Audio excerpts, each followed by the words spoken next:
সকলো media person বন্ধু বান্ধৱীসকলক প্ৰথমে ধন্যবাদ জনালোঁ আজি এই মিডিয়া প্ৰেছ মিটটো অলপ ক'বৰ কাৰণে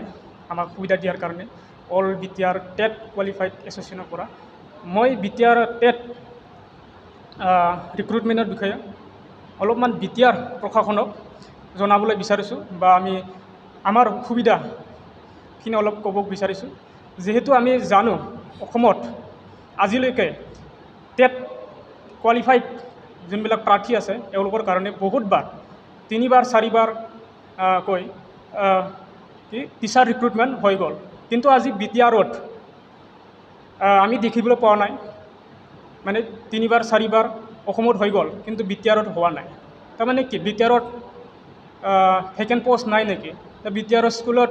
টিচাৰৰ আমদানি আছে নেকি এটা এটা কুৱেশ্যন হয় মানে সেইকাৰণে আমি শুনিবলৈ পাই আছোঁ BTRত কি হয় SIও এপ্ৰুভ বা বহুত বছৰে মানে অসমত চৰকাৰে মানে এপ্ৰুভ কৰি দিয়া নাই তো সেইকাৰণে আমি অসম চৰকাৰকো অনুৰোধ জনাওঁ মানে BTR চৰকাৰে যোনটো SIও এপ্ৰুভ কৰিবলৈ পঠাইছে সেইটো মানে এপ্ৰুভ কৰি দিব লাগে আৰু BTRত অতি সোনকালে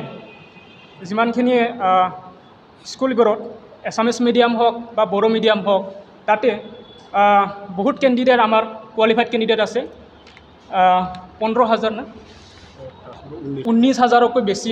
কেণ্ডিডেট বড় মিডিয়াম না এছামিছ মিডিয়াম ইভেন হিন্দী মিডিয়াম ন সেইকাৰণে সেইখিনি কেণ্ডিডেটৰ ভৱিষ্যত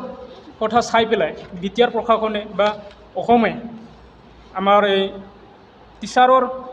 যি প্ৰব্লেম বা স্কুলৰ যি প্ৰব্লেম ছিংগল টিচাৰ হওক বা অন্যান্য অসুবিধাখিনি চাই কিনে আমাক TET ৰিক্ৰুটমেণ্টটো অতি সোনকালে কৰাটো আমি অনুৰোধ জনাইছোঁ আৰু বাকীখিনি প্ৰব্লেমটো বহুতেই জানে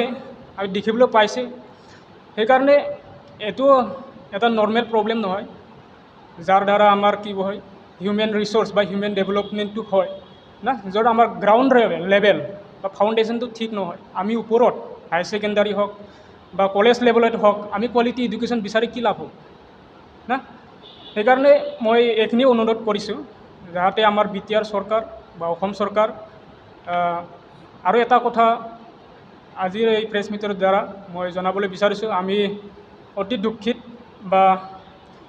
কি বোলে আমি অলপ দুখিত মানে আমি BTR TET দিলোঁ দিয়াৰ পিছত ৰিজাল্ট ঘোষণা হ'ল তাৰপিছতো আমি মাৰ্কশ্বিট বা চাৰ্টিফিকেট এতিয়ালৈকে প্ৰদান কৰা হোৱা নাই যেহেতু সেৱাই আমাৰ TETৰ এক্সামটো কণ্ডাক্ট কৰিছিলে সেইকাৰণে ইয়াৰ বিষয়ে অলপ সেৱাই হওক বা অসম চৰকাৰে হওক আমাৰ চাৰ্টিফিকেটটো দি পেলাই ৰিক্ৰুটমেণ্ট প্ৰচেছটো অতি সোনকালে কৰিবলৈ মই দুয়োখন চৰকাৰক অসম চৰকাৰ বা আমাৰ BTR চৰকাৰক অনুৰোধ কৰিলোঁ থেংক ইউ এপ্ৰিলত হৈছিলে আৰু ৰিজাল্ট ঘোষণা হৈছে 15 জুনত আমাৰ ৰিজাল্ট আজিলৈকে আমি মাৰ্কশ্বিট পোৱা নাই আৰু কেছৰ অলপ হেৰি আছিলে সেইটো আমি ছল্ভ হোৱা বুলি গম পাইছোঁ আৰু কোৰ্টত এইটো উকিলে কৈছিলে মানে এইটো উকিল মানে জাজে কৈছিলে মানে এইটো মাৰ্কশ্বিটটো প্ৰদান কৰিব পাৰিব বুলি এতিয়ালৈকে কিন্তু আমি পাব পৰা নাই সেইকাৰণে আমি অনুৰোধ জনাইছোঁ যিহেতু জাজে কৈছে কি বুলি কয় চাৰ্টিফিকেটটো দিব পৰা যায় দিব লাগে এটা বহুত দিন হৈ গ'ল চৰকাৰক এইটোৱে অনুৰোধ চাওক আমাৰ প্ৰমোদ বড়োৰ ওপৰত বহুত কি বুলি কয় আশা আছিলে এখেতে ষ্টুডেণ্ট লিডাৰ হয় আমি অন্য লিডাৰ বা অন্য লিডাৰৰ পৰা আমি এনেকুৱা আশা কৰিব নোৱাৰোঁ যোনটো আমি প্ৰমোদ বড়ো ডাঙৰীৰ পৰা পাৰোঁ যেহেতু এখেতে বহুত দিনৰ পৰা ষ্টুডেণ্টৰ লগত বা স্কুল মিডিয়াম বা কি বুলি কয় এডুকেশ্যনৰ ছেক্টৰত কাম কৰি আহিছে ষ্টুডেণ্ট লিডাৰ হিচাপে এখেতে জানে আৰু জানাৰ কাৰণে আমি এখেতক ইয়াৰ যিখিনি প্ৰব্লেম হয় স্কুলৰ বা টিচাৰৰ এইটো অতি সোনকালে ছল্ভ কৰি দিব লাগে বা টিচাৰ এপইণ্টমেণ্টটো কৰি দিব লাগে আৰু BTRত অসমীয়া হওক বা বড়ো মিডিয়ামে হওক